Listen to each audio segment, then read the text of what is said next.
Okay, so hello everyone. We are still here in Agno Pangasinan. Actually, the name of the beach is Umbrella Rocks, and as you can see, there are rock formation here, and they look like umbrella. Okay, so there. I think there are monkeys also, because the last time that we went here, there are monkeys in the area, but then I cannot find it right now.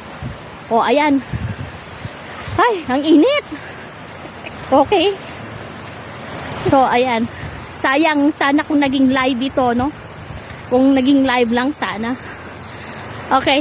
So, ayan. And, of course. Oh, hi! Okay. So, mainit. Okay. So, nandito tayo sa Umbrella Rocks. And, ayan. Yan yung kanilang beach. Okay. So, may nagsushooting din doon. And there.